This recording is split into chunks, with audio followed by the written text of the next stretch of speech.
Harris என்ற இளைஞன் வாழ்க்கையில் தொடர்ந்து தோல்விகளை மட்டுமே சந்தித்து வந்தான்.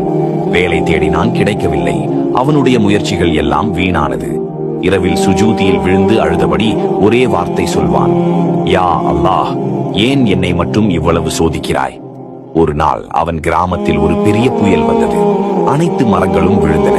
ஆனால் ஒரு சிறிய நெளிந்த மரம் மட்டும் உடையாமல் நின்றது. ஹாரிஸ் அதை பார்த்து ஆச்சரியப்பட்டான்.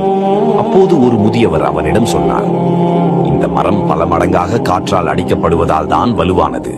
சோதனை இல்லாத மரம் புயலுக்கு உடைந்தது. ஹாரிஸ் அமைதியாக கேட்டான், அது எனக்கு என்ன பாடம் தாத்தா?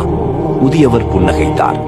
மகனே, அல்லாஹ் சோதிப்பதில்லை என்றால் நீ வலுவானவனாக மாற மாட்டாய்.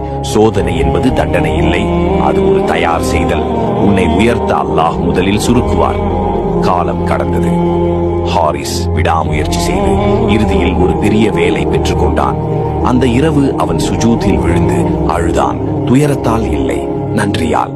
அவன் உணர்ந்தான், சோதனை என்பது வீழ்ச்சி அல்ல, அல்லாஹ்வின் திட்டத்தில் உயர்விற்கு போகும் படிக்கட்டு.